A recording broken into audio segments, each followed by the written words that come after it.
భగవద్గీత అధ్యాయం 2 సాంఖ్యయోగం. ఆత్మ వేరు, శరీరం వేరు. ఆత్మ నిత్యమైనది, దేహం అనిత్యమైనది. యుద్ధం, వైరం మొదలైన పనులు శాస్త్రవిహితమైన కర్మలు. ఫలితం ఎలా ఉన్నా దాని గురించి పట్టించుకోకుండా ఈ కర్మలు చేయడం ప్రతి ఒక్కరి విధి.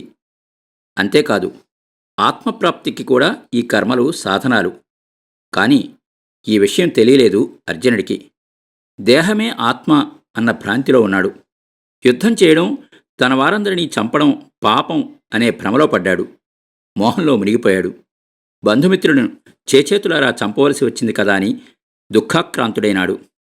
అర్జునుడి మోహాన్ని పోగొట్టడానికి కృష్ణుడు ఆత్మనిత్యత్వాన్ని గురించి, సాంఖ్యయోగ సంబంధమైన జ్ఞానాన్ని, అలాంటి జ్ఞానంతో కూడిన ఫలాపేక్ష లేనట్టి కర్మానుష్ఠాన రూపమైన కర్మయోగాన్ని, దానికి ఉద్దిష్ట ఫలమైన స్థితప్రజ్ఞత అనే జ్ఞానయోగాన్ని, ఆ స్థితప్రజ్ఞత వల్ల సాధ్యమయ్యే ఆత్మదర్శనాన్ని, స్థితప్రజ్ఞత స్వరూపాన్ని, దాన్ని సాధించడానికి అవసరమైన జితేంద్రియత్వాన్ని, ఆ ఇంద్రియ జయత్వం వల్ల కలిగే భగవంతుని స్మరణాన్ని, తక్కిన ఏ ఉపాయం వల్ల భగవంతుని స్మరణ సాధ్యం కాదని, ఇతర మార్గాల వలన సంభవించే కీడులు, వీటన్నిటి గురించి ఈ అధ్యాయంలో బోధించాడు. వినండి. అలా శోకసముద్రంలో మునిగిపోయి యుద్ధానికి విముఖుడైన అర్జునుణ్ణి చూసి కృష్ణుడు ఇలా చెప్పడం ప్రారంభించాడు. అర్జున, ఏమిటయ్యా ఇది? ఎందువల్ల నేను ఈ మోహం ఆవహించింది? ఇది చాలా తుచ్చమైన ప్రవర్తన, అప్రతిష్టాకరం, నరకహేతువు అయిన వైఖరి. పామరులు తప్ప పండితులెవరూ ఇలా ప్రవర్తించరు. అర్జున, అందులోనూ యుద్ధం చేసి తీరవలసిన ఈ తరుణంలోన, ఈ మహావిపత్ సమయంలోన ఇటువంటి మోహం? నీకిది తగని పని. స్వధర్మం నుండి విముఖుడివి కావద్దు. నీవు వీరుడవు.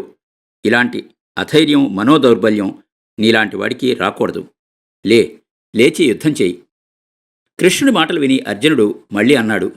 కృష్ణ, యుద్ధం చేయమంటున్నావే? పెద్దలు, గురువులు, పూజ్యులు అయిన భీష్ముడి మీద, ద్రోణుడి మీద నేను ఎలా బాణం వేసేది? మహానుభావులైన ఈ పెద్దలను చంపడం కన్నా లోకంలో బిచ్చమెత్తుకుని బ్రతకడం మంచిది కదా. నిజమే, పొట్టపోసుకోవడం కోసం దుర్యోధనుడి పంచన పడి ఉన్న కారణంగా వీరు అతని పక్షాన మన మీదికి యుద్ధానికి దిగారు. అయినా సరే ఇలాంటి పూజ్యులను చంపనూ లేను, ఆ నెత్తుటికూడు తిననూ లేను. నా వల్ల కాదు. అంతేకాదు కృష్ణ, యుద్ధంలో ఎవరికో ఒకరికే జయం కలుగుతుంది. ఒకరే జీవించి ఉంటారు. జయాపజయాలు ఎలా ఉంటాయో మనకు తెలియదు. మనం వారిని జయించాలో లేక వారే మనల్ని జయించారో, ఈ రెండింట్లో ఏది ఉత్తమమైనదో కూడా మనకు అవగతం కావడం లేదు. ఎందుచేతనంటావా? ఎవరిని చంపిన తర్వాత మనం బ్రతికి లాభం లేదని అనుకుంటున్నామో ఆ ఆత్మబంధువులైన దుర్యోధనాదులు ఇప్పుడు మన ముందు నిలబడి ఉన్నారు. నేను శౌర్యవంతుడైనా కార్పణ్యం వల్ల అది దెబ్బతిన్నది. ఏది ధర్మమో మనస్సుకు తెలియడం లేదు. అందుకే నిన్ను అడుగుతున్నాను కృష్ణ, ఏది శ్రేష్టమైనదో, ఏది మేలైనదో నిర్ణయించి చెప్పు. నేను నీ శిష్యుణ్ణి, నిన్నే శరణు పొందాను. ధర్మమేదో నాకు ఉపదేశించు. ఈ భూమి మీద నిష్కంటకమైన సకల సంపదతో కూడిన రాజ్యం నాకు వచ్చినా సరే, దేవేంద్ర పదవి లభించినా సరే, భీష్మాదులను చేతులారా చంపాను కదా అన్న దుఃఖం తీరేటట్లు లేదు. అవయవాలన్నింటినీ దహించి వేస్తున్న ఈ దుఃఖం తీరే మార్గం కనిపించడం లేదు అని యుద్ధం చేయనని ఊరుకున్నాడు. ఏది చేయాలో ఏది చేయకూడదో తెలియని సంకట పరిస్థితి అర్జునుడిది. కొంచెమైనా సరే ధననష్టం సంభవిస్తే ఎవరు సహించలేడో వాడే కృపణుడు. వాడు ఆత్మజ్ఞానం లేనివాడన్నమాట. కృపణత్వం వలనే వీరు నావారు, వీరు చస్తే ఇక నా బ్రతుకెందుకు అన్న మమకారం కలుగుతుంది. శౌర్యం, ధైర్యం అన్నీ నశించి మనోదీనత్వం ఏర్పడుతుంది. ఇప్పుడు అర్జునుడికి అదే సంభవించింది. కనుకనే యుద్ధం చేయడానికి ఇష్టపడలేదు. దేహం వేరు, ఆత్మ వేరు అని కానీ, ఈ రెండింటి యథార్థ స్వరూపం కానీ, వీటి పరస్పర భేదం కానీ తెలియక అర్జునుడు శోకసంతప్త హృదయుడయ్యాడు. అయితే ఈ విషయాలన్నీ తెలిసినవాడిలాగా ధర్మాలను గురించి మాట్లాడాడు. అంటే అర్జునుడి మనోభావాలే పరస్పర విరుద్ధంగా ఉన్నాయి. ఇరుపక్షాల వారు యుద్ధ సన్నద్ధులై ఉన్న సమయంలో హఠాత్తుగా అర్జునుడు యుద్ధం చేయనని చెప్పి దుఃఖాక్రాంతుడు కావడం చూసి కృష్ణుడు అతడి అజ్ఞానానికి నవ్వుకున్నాడు. అతన్ని ఆవహించిన మోహాన్ని మొదట పోగొట్టాలి అనుకున్నాడు. ఆత్మ అనేది నశించేది కాదు, అది నిత్యమైనది, సత్యమైనది. సాంఖ్యయోగాన్ని బట్టి తర్కించినా ఈ విషయమే స్పష్టమవుతుంది. అందువల్ల అర్జునుడి అజ్ఞానాన్ని తొలగించడానికి కృష్ణుడు సాంఖ్యయోగాన్ని గురించి ఇలా చెప్పడం ప్రారంభించాడు. అర్జున, ఎంత అజ్ఞానంలో పడిపోయావయ్యా! ఎవరి కోసం దుఃఖించరాదో వారి కోసం నీవు దుఃఖిస్తున్నావు. పైగా అన్నీ తెలిసిన జ్ఞానిలాగా మాట్లాడుతున్నావు. నీ ప్రవర్తన పరస్పర విరుద్ధంగా ఉంది. జ్ఞానులు బ్రతికి ఉన్నవారి కోసం దుఃఖపడరు, చనిపోయిన వారి కోసం దుఃఖపడరు. ఎందుచేతనంటే ఆత్మ వేరు, శరీరం వేరు. చావు పుట్టుకలు శరీరానికే కాని ఆత్మకు లేవు. నేను ఇదివరకెన్నడూ లేనివాడను కాను, నీవు ఇదివరకెన్నడూ లేనివాడవు కావు. ఈ రాజులు కూడా ఇదివరకెప్పుడూ లేనివారు కారు. నేను, నీవు, ఈ రాజులు అందరం ఇదివరకు ఉన్నాం, ఇప్పుడు ఉన్నాం, ఇక ముందు ఉంటాం. అందరం శాశ్వతంగా ఉండేవాళ్ళమే. సర్వేశ్వరుణ్ణైన నేను ఎల్లప్పుడూ ఎలా ఉంటానో అలాగే ఈ ఆత్మలన్నీ కూడా ఎల్లప్పుడూ ఉంటాయి. కాబట్టి చావులేని వారి కోసం నీవు దుఃఖించడంలో అర్థం లేదు అర్జున. అజ్ఞానం వల్ల నీకు శోకము, మోహము ఆవరించాయి. ప్రాణుల దుఃఖాలన్నింటికీ ఈ మోహమే మూలం. నేను వారు, వారు నావారు, నేను వారివాడని, ఇవన్నీ కూడా భ్రాంతులు. ఈ భ్రాంతుల వల్లనే నీకు వివేక జ్ఞానం నశించింది. నేను చంపుతాను, వారు చస్తారు అని దుఃఖపడుతున్నావు. చావు అనేది శరీరానికే కాని ఆత్మకు లేదు. అర్జున, ఆత్మకు ఈ దేహంలో బాల్యం అని, యవ్వనం అని, వృద్ధాప్యం అని సంభవిస్తూ ఉంటాయి. ఆత్మ మరొక దేహాన్ని పొందడం కూడా అలాంటిదే. ఈ అవస్థలన్నీ శరీరానికే కాని ఆత్మకి లేవు. అన్ని అవస్థల్లోనూ మార్పు చెందక ఆత్మ అలాగే ఉంటుందని తెలిసినవాడు ఈ అవస్థలు వచ్చాయే అని దుఃఖించడు. అలాగే ఈ ఆత్మ ఒక శరీరాన్ని విడిచిపెట్టి మరొక శరీరాన్ని పొందినప్పుడూ విచారించడు. ఆత్మ స్థిరమైనది అన్న జ్ఞానం కలవాడు కావడం వల్ల అతను ఇలాంటి భ్రాంతికి లోనుకాడు. అర్జున, భూమి, నీరు, తేజస్సు, వాయువు, ఆకాశం ఇవి పంచభూతాలు. వీటిని ఆశ్రయించి ఉండేవి శబ్ద, స్పర్శ, రూప, రసగంధాలు అనే విషయాలు. తన్మాత్రములచే కలిగినవి కాబట్టి వీటిని మాత్రలని అంటారు. తన్మాత్రలంటే భూతాల సూక్ష్మావస్థలు, మాత్రలు స్పర్శములు. చలువ, వేడి మొదలైన రూపాలతో సుఖదుఖాలను కలిగిస్తూ ఉంటాయి. వాటికి ఇంద్రియాలతో గల సంబంధాలని మాత్రాస్పర్శలు అని అంటారు. కాబట్టి శబ్దాది విషయాలలో ఇంద్రియాలు సంబంధించినప్పుడు చలువ, వేడి మొదలైన సుఖదుఖాలు కలుగుతూ ఉండడం సహజం. ఇవి వస్తూ ఉంటాయి, పోతూ ఉంటాయి, స్థిరంగా ఉండవు. బంధానికి కారణాలైన కర్మలు పోగానే ఇవి కూడా పోతాయి. కర్మలు పూర్తి అయ్యే వరకు వీటిని ధైర్యంగా సహించవలసిందే, తప్పదు. అర్జున, మోక్షం అనేది ఎవరికి అనుకుంటున్నావు? ఈ సుఖదుఖాలను సమానంగా ఎంచుకుంటూ వివేకంతో వీటికి వశం కాకుండా ఉండేవాడికే మోక్షం, వాడికే అమృతత్వం. శరీరం నశించేది కాబట్టి అసత్తు, జీవాత్మ నశించదు కాబట్టి సత్తు. అసత్తు సత్తు కాదు, సత్తు అసత్తు కాదు. శరీరానికి ఆత్మకు గల ఈ భేదం తత్వజ్ఞులకే తెలుస్తుంది. ఆత్మ చేతనమైనది, ప్రపంచం అచేతనమైంది. ఈ ఆత్మ తనకు వ్యతిరిక్తమైన ఈ ప్రపంచం అంతటా నిండి ఉన్నది. నాశనం లేని ఆ ఆత్మని నశింపచేయడం ఎవరికీ సాధ్యం కాదు, ఎట్టి పదార్థానికి శక్యం కాదు. నాశనం లేని ఆత్మ నిత్యమైనది, సత్యమైనది, ప్రత్యక్షాది ప్రమాణాలచే తెలియతగినది. ఆత్మధరించిన శరీరాలు మాత్రం నశిస్తున్నాయి. నాశనం కలిగించే ఆయుధము, నీరు, నిప్పు, గాలి మొదలైనవి తమచే నశింపజేయబడే వస్తువులలో వ్యాపించి వాటికి నాశనం కలిగిస్తున్నాయి. ఇలా వ్యాపించి నాశనం చేసేవి సూక్ష్మాలు, వాటిచే వ్యాప్తములై నశించేవి వాటికన్నా స్థూలాలు. అంటే సూక్ష్మం స్థూలంలో వ్యాపించి నాశనం కలిగిస్తుంది, స్థూలం సూక్ష్మంలో వ్యాపించి నాశనం చెయ్యలేదు. ఈ దేహాలన్నీ కర్మవశాన పుడుతున్నాయి. తన పూర్వకర్మ ఫలం అనుభవించడానికే ఆత్మ ఈ శరీరంతో సంబంధం పొందుతుంది.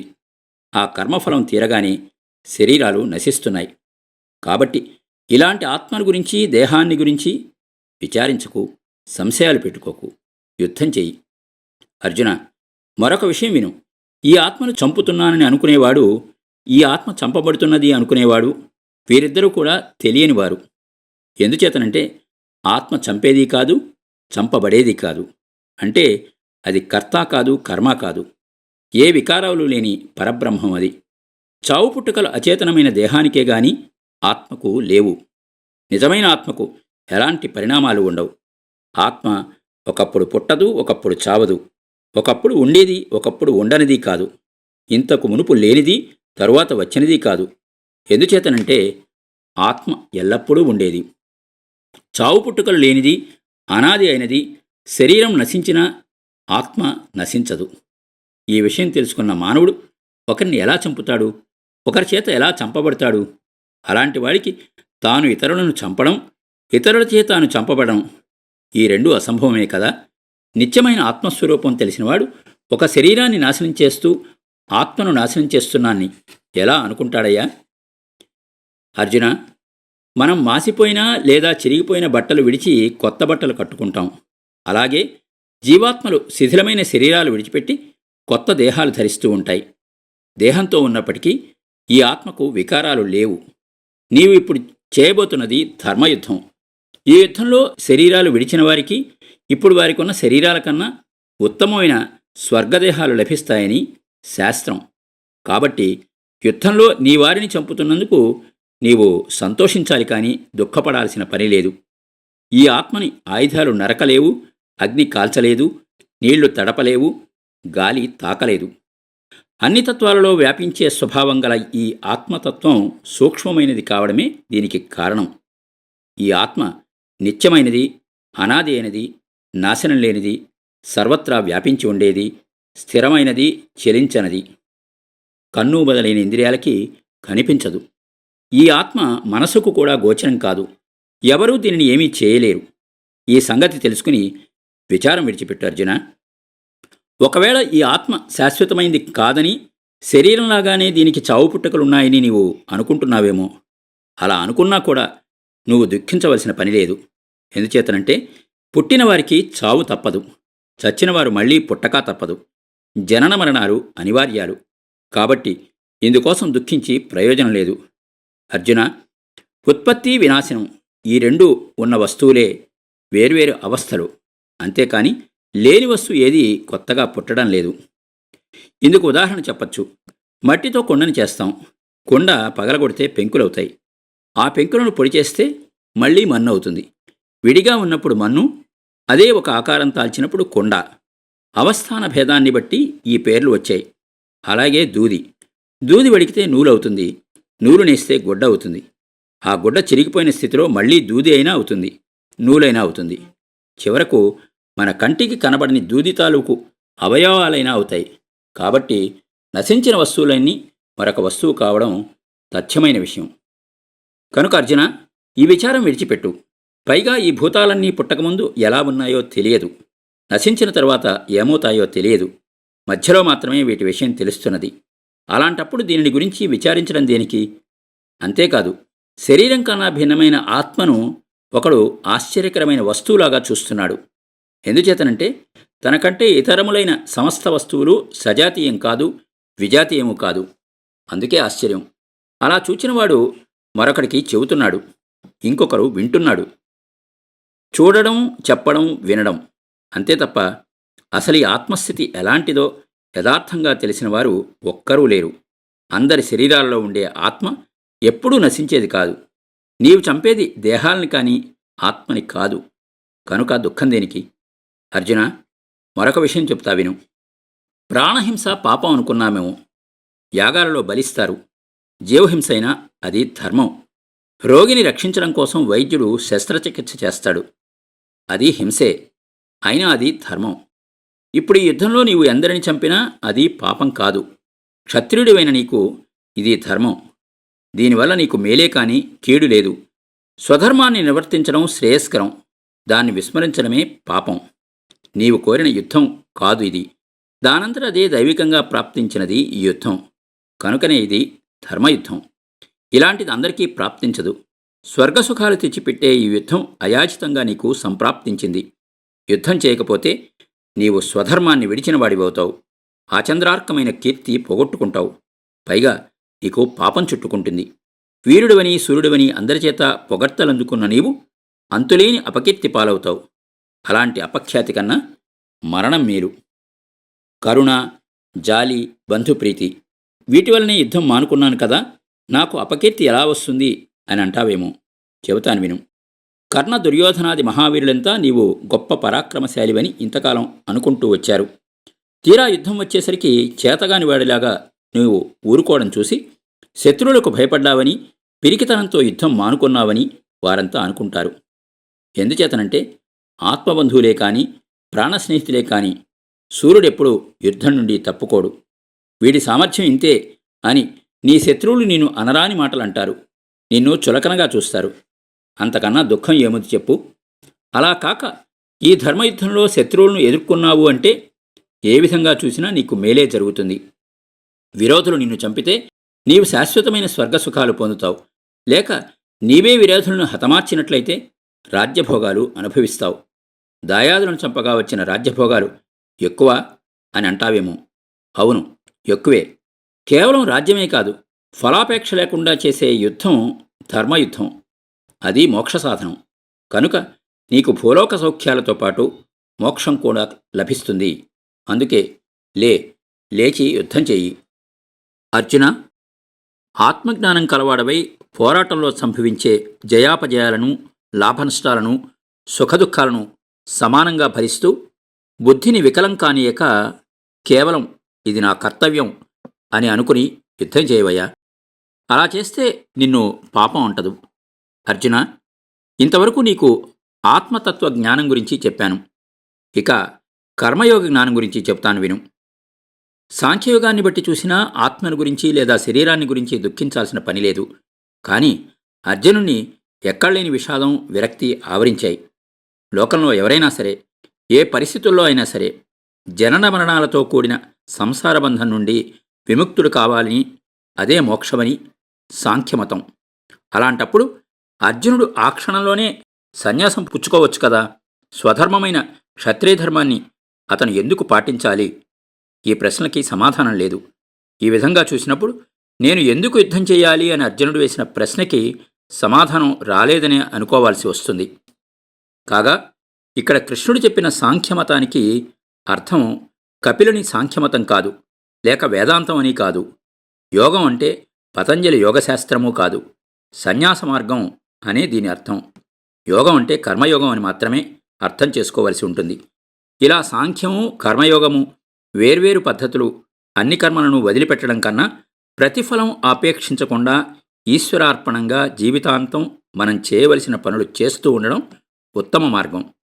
ఇది కర్మయోగంలోని విశిష్టత. ఈ విషయాన్ని కృష్ణుడు విపులంగా చెప్పడం మొదలుపెట్టాడు. అర్జున, జ్ఞానం ప్రసాదించే ఈ కర్మయోగం చాలా గొప్పది. ఈశ్వరుని ఆరాధించడానికి కర్మలు ఆచరించాలి. అదే సమాధి యోగం అవుతుంది. దానివల్ల సిద్ధి, జ్ఞానం లభిస్తాయి. దాంతో పుణ్య పాప బంధాలన్నీ వదిలిపోతాయి. కర్మలను విడిచిపెట్టకుండానే కర్మబంధాలను తెంచుకోవచ్చు. ఈ కర్మనిష్టతో ప్రతిఫలం ఆశించకుండా ఈశ్వరార్పణం అనుకుంటూనే ఆచరించే ఈ కర్మయోగం ఎప్పుడూ కూడా వ్యర్థం కాదు. వ్యాధికి చికిత్స చేస్తూ ఉంటే వ్యాధి ఎక్కువై అనేక చిక్కులు తటస్థిస్తాయి. అలాంటి ఇబ్బందులేవి ఈ కర్మయోగంలో ఉండవు. ఒక పని మొదలుపెట్టి మధ్యలో వదిలేస్తే దోషం కలుగుతుంది. కానీ ఈ కర్మనిష్టలో అలాంటి దోషం లేదు. పైగా ధర్మాన్ని కొంచెం అనుష్ఠించినా గొప్ప ఫలితం కలుగుతుంది. సంసార భయం తొలగిపోతుంది. అర్జున, మోక్షం మీద ఇచ్ఛ ఉన్నవారికి శాస్త్రీయమైన అన్ని కర్మలలోనూ నిశ్చయరూపమైన జ్ఞానం ఒకటిగానే ఉంటుంది. ఇవన్నీ మోక్షం కోసం ఉద్దేశించినవి కావడమే ఇందుకు కారణం. అయితే ఆత్మస్వరూపాన్ని గురించి ఒక నిశ్చయమైన బుద్ధి లేకుండా అది కావాలి, ఇది కావాలి అని కోరుతూ కర్మలు ఆచరించే వారికి బుద్ధులు రకరకాలుగా ఉంటాయి. వాటికి అంతం కూడా లేదు. మోక్షం కోరేవారికి ఆధ్యాత్మతత్వం ఒక నిశ్చయ రూపంలో ఉంటుంది. కనుక దాని ప్రకారమే వారు కర్మలను అనుష్ఠిస్తారు. నాకు డబ్బు కావాలి, పిల్లలు కావాలి అని ఇలాంటి కోరికలున్న వారి బుద్ధి నిశ్చయమైంది కాదు. అది స్థిరంగా ఉండదు. పైగా ఈ కోరికలకి అంతూ పొంతూ ఉండదు. ఒకటి వస్తే మరొక దానికోసం, అది లభిస్తే ఇంకో దానికోసం, ఇలా మానవుడు జీవితమంతా దేనికో ఒక దానికోసం పాకులాడుతూ అశాంతితో పరుగులు తీస్తూ ఉంటాడు. కానీ మోక్షార్థికి అన్ని కర్మలు మోక్షం కోసమే సాధనాలు. అర్జున, సత్వ రజస్తమో గుణాల వల్ల కలిగిన సంసార స్వరూపాన్ని తెలియచేసేవి వేదాలు. సత్వగుణం ఎక్కువగా ఉన్నవారు మోక్షం మాత్రమే కోరతారు. రజస్తమో గుణాలు అధికంగా కలవారు స్వర్గాది సుఖాలను అపేక్షిస్తారు. కాబట్టి ఎవరి గుణాలకు తగినట్లుగా వారికి హితవు చెప్పేవి వేదాలు. నీలో ఇప్పుడు సత్వగుణమే ప్రధానంగా ఉన్నది. నీవు దాన్నే వృద్ధి చేసుకో. సత్వగుణం ఎక్కువ కావడం వల్ల తక్కిన రజోగుణం తమోగుణం నశించిపోతాయి. నీవు శుద్ధ సాత్వికుడు అవుతావు. సంసార బంధాలు, భ్రమలు, వ్యామోహాలు అన్నీ విడిచిపెడతావు. ఆత్మస్వరూపం ఏమిటో బాగా తెలుసుకుంటావు. అది తెలిసినప్పుడు నీకు ఎలాంటి దుఃఖము ఉండదు. పాపపుణ్యాలు నిన్ను అంటవు. అర్జున, వేదాల్లో చెప్పిందంతా అందరికీ ఉపాధేయం కాదు. చెరువు నిండా నీరు నిలవ ఉంటుంది. దప్పికతో ఉన్నవాడు దాహం తీరే వరకే నీళ్లు తాగుతాడు. కానీ చెరువులో నీరంతా తాగడు కదా. దాహం లేనివాడికి ఆ నీళ్లతో అసలు పని లేదు కదా. స్నానం చేసేవాడు స్నానం చేస్తాడు. దుస్తులు ఉతుక్కునేవాడు దుస్తులు ఉతుక్కుంటాడు. ఇలా ఎవరికి ఏది అవసరమో ఆ అవసరం తీర్చుకుంటున్నారు చెరువు నీళ్లతో. వేదాలు కూడా ఇంతే. అన్ని విషయాలు గల వేదాలలో ఎవరికి కావలసిన విధంగా వారు ఉపయోగించుకుంటున్నారు. మోక్షం కోరేవాడు మోక్ష సాధనం ఎంతవరకో అంతవరకే వేదాలను ఉపాదేయంగా గ్రహిస్తాడు. అర్జున, శృతులు అనేక రకాల కర్మలను ప్రతిపాదిస్తున్నాయి. ఈ కర్మలు నిత్యం, నైమిత్తికం, కామ్యం అని 3 విధులు. వీటి ఫలితాలు వేరువేరుగా ఉంటాయి. సత్వగుణం కలవాడివి, మోక్షార్థివి అని నీకు కర్మలపై మాత్రమే అధికారం ఉంది. వాటి ఫలితాలపై ఎప్పుడూ అధికారం లేదు. ఒక ఫలితాన్ని ఆశించి చేసే కర్మ బంధాలకు కారణం. ఏ ఫలితము కోరక కేవలం కర్మలు చేయడం నిష్కామ కర్మ. అలాంటి నిష్కామ కర్మలు చేయడం నన్ను ఆరాధించడమే అవుతుంది. కాబట్టి అది మోక్షహేతువు. కర్మలకు కానీ వాటి ఫలితాలకు కానీ నీవు ఎప్పుడూ కారణం కాకూడదు. కాబట్టి నీవు చేసే పనులన్నింటికీ నిన్నే నీవు కారణంగా అనుసంధించుకోవడం తప్పు. ఇక ఆత్మ అంటావేమో. ఆత్మ కర్తగా కనిపించినప్పటికీ ఆ కర్తత్వం పరమాత్మ అధీనమై ఉంటుంది. పైగా ఆత్మకు గల కొన్ని పనులు కూడా సత్వ రజస్తమో గుణాల వల్ల కలిగినవే కానీ స్వతహాగా సిద్ధించినవి కావు. ఈ విషయం తెలుసుకుని యుద్ధం చేయి. అది నీ పని. యుద్ధం చెయ్యను అని అనడానికి నీకు అధికారం లేదు అర్జున. విన్నావా? యోగివై కర్మలు ఆచరించు. ఫలితం ఏమైనా దానితో నీకు పని లేదు. సిద్ధి అసిద్ధి ఈ రెండిలో సమానమైన చిత్తం కలిగి ఉండడమే యోగం. దాన్నే బుద్ధియోగం అంటారు. ఈ యోగంతో చేసే కర్మ అన్నిటికన్నా గొప్పది. ఇతర కామ్యకర్మలన్నీ నికృష్టమైనవి. బుద్ధియోగంతో చేసే కర్మ సమస్త సాంసారిక దుఃఖాలను పోగొట్టి పరమపురుషార్థ లక్షణమైన మోక్షాన్ని ప్రసాదిస్తుంది. అర్జున, ఈ బుద్ధియోగంతో కర్మలు చేసేవాడు జన్మజన్మల నుంచి వచ్చే సంచితాలకు, అంతులేని బంధనాలకు కారణమై పాపపుణ్యాలను త్యజిస్తాడు. అతనికి పునర్జన్మ ఉండదు. శాశ్వతమైన మోక్షం సిద్ధిస్తుంది. అర్జున, ఎప్పుడైతే నీకు బుద్ధియోగం పట్టుబడుతుందో ఆ క్షణంలోనే నీకు మోహం తొలగిపోతుంది. ఫలితంతో నిమిత్తం లేని కర్మ వల్ల నీ మనస్సు నిర్మలము, నిశ్చలము అవుతుంది. ఆత్మజ్ఞానం కలుగుతుంది. ఆత్మజ్ఞానంతో కర్మయోగం అనుష్ఠిస్తే జ్ఞాననిష్ట ప్రాప్తిస్తుంది. అలాంటి జ్ఞాననిష్ఠుణ్ణే స్థితప్రజ్ఞుడు అంటారు. ఆ స్థితప్రజ్ఞత వల్ల ఆత్మావలోకాన్ని సాధిస్తావు అర్జున. కృష్ణుడిలా చెబుతూ ఉండగా శ్రద్ధాసక్తులతో ఆలకిస్తున్న అర్జునుడు పరవశం చెందాడు. మానవుడు ఈ లోకంలో ప్రవర్తించే తీరుని గురించి, ఆత్మతత్వాన్ని గురించి ఇంత విపులంగా, ఇంత చక్కగా ఇంతకు ముందు ఎవరూ చెప్పలేదు. అతను విననూ లేదు.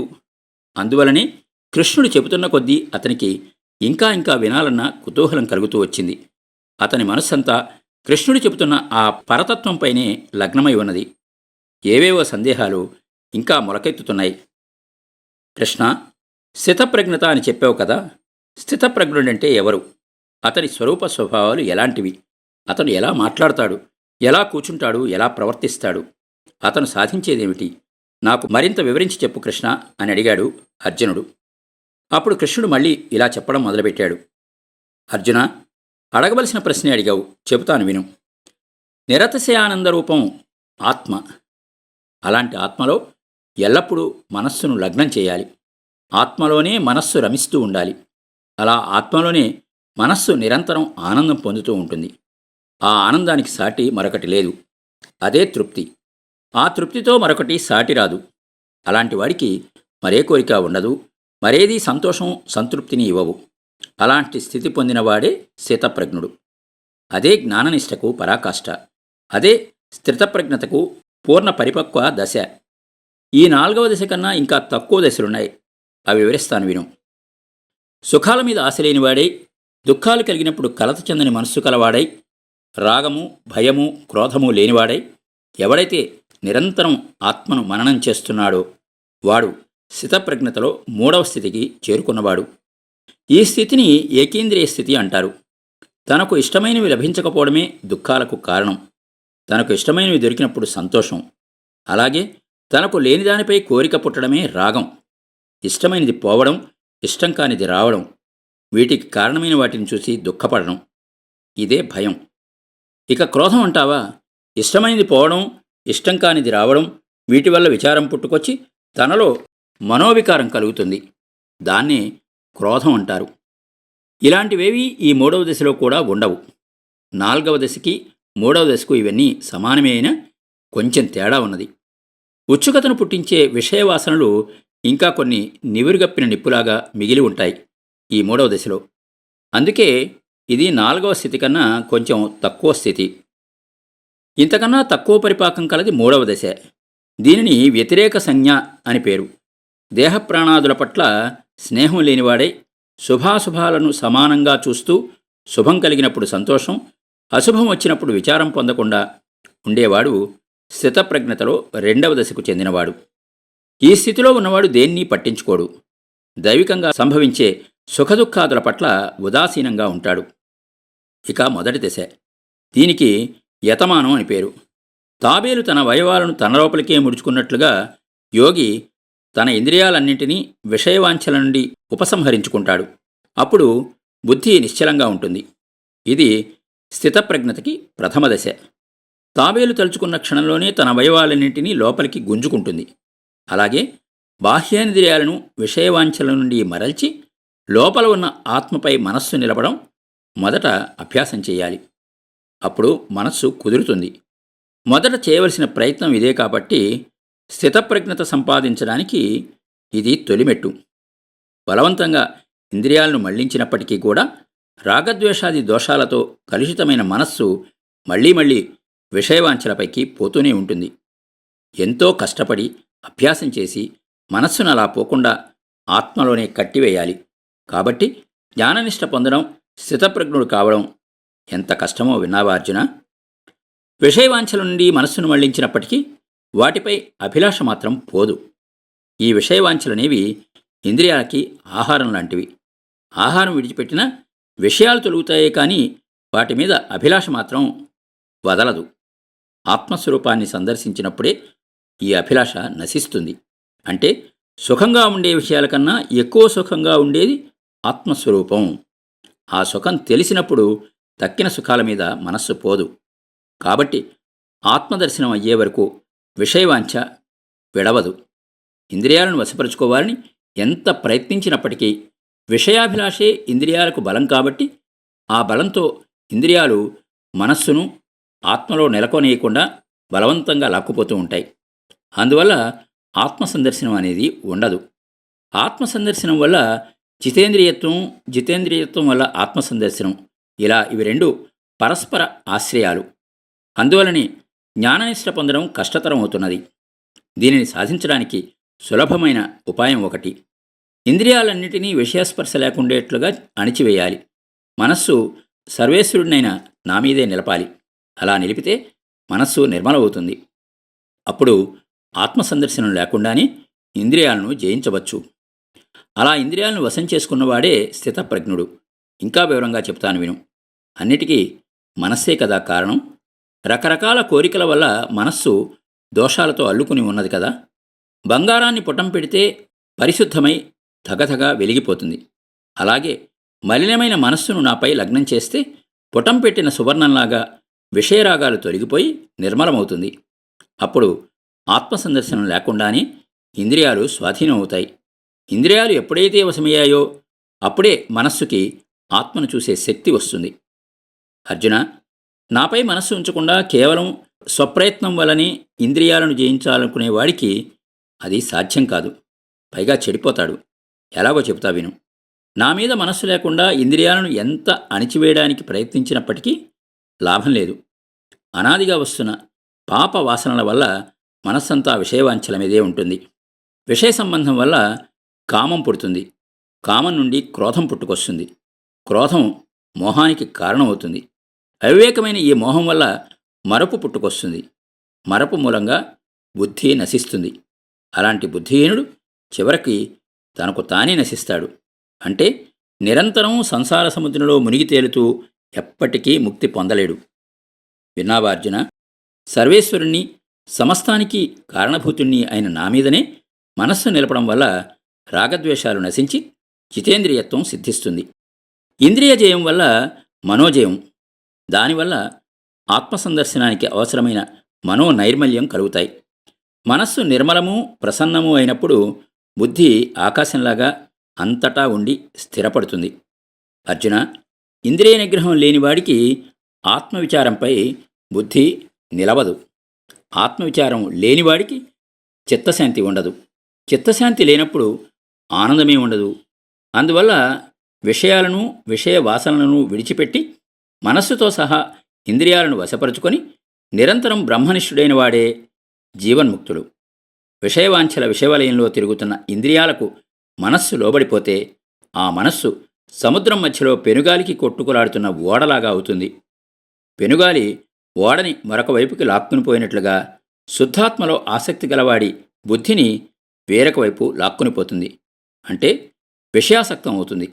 కాబట్టి అన్ని విధాల ఇంద్రియాలను నిగ్రహించిన వాడే జ్ఞాని. ఆత్మవిషయమైన బుద్ధే ఆత్మను కనుక్కోవడానికి సాధనం. రాత్రివేళ వెలుగు ఎలా ఉండదో సకల ప్రాణులకి బుద్ధి ప్రకారం లేకుండా ఉంటుంది. కనుకనే వారు ఆత్మని చూడలేరు. కానీ జ్ఞాని, యోగి అయిన వాడికి అందరికీ రాత్రిలాగా ఉండే బుద్ధి పగటిలాగా వెలుగుతో నిండి ఉండడం వల్ల మేల్కొని ఉంటాడు. ఆత్మని చూస్తూ ఉంటాడు. యోగికి తక్కిన ప్రాణులకి ఇదే తేడా. అర్జున, మరొక ఉదాహరణ చెబుతాను విను. సముద్రం దానంతట అదే జలంతో నిండుగా ఉంటుంది. నదీ నదాది ప్రవాహాల నుండి నీరు వచ్చినా రాకపోయినా ఒకలాగే ఉంటుంది. ఎంత నీరు వచ్చినా గ్రహిస్తుందే కానీ ఎప్పుడూ హద్దుమీరదు. ఎప్పుడూ మార్పు లేక నిశ్చలంగా ఉంటుంది. అలాగే యోగి కూడా ఎప్పుడూ వికారం పొందడు. ఇంద్రియాలకు శబ్దాది విషయాలు గోచరిస్తున్నా కూడా చలించడు. ఆత్మావలోకనం వల్ల సంతుష్టుడై తనలో తానే ఆనందిస్తూ పరమశాంతిని పొందుతాడు. అలాంటి స్థితిని మోక్షం అంటారు. ఎవరైతే సమస్త కోరికలను విడిచిపెట్టి దేనిమీద ఆశ లేనిటివాడై అహంకార మమకారాలు లేకుండా ఉంటాడో వాడికే శాంతి. అర్జున, బ్రహ్మనిష్ట అంటే ఇదే. దీన్ని పొందినవాడికి ఎలాంటి పరిస్థితిలోనూ మోహం ఆవరించదు. ఆఖరికి మరణ సమయంలో అయినా సరే ఈ బ్రహ్మనిష్ట పొందిన వాడికి మోక్షం ప్రాప్తిస్తుంది. అర్జున, ఈ విషయం తెలుసుకోలేక నీవు శరీరమే ఆత్మ అని భ్రమపడుతున్నావు. ఆ భ్రమ వల్ల యుద్ధం చేయనని అంటున్నావు. అందుకే నిత్యము సత్యము అయిన ఆత్మను గురించి, సాంఖ్యబుద్ధిని గురించి, స్థితప్రజ్ఞతను గురించి, ఆత్మసందర్శనానికి సాధనమైన యోగాన్ని గురించి నీకు ఇంత విపులంగా చెప్పాను అన్నాడు శ్రీకృష్ణ భగవానుడు.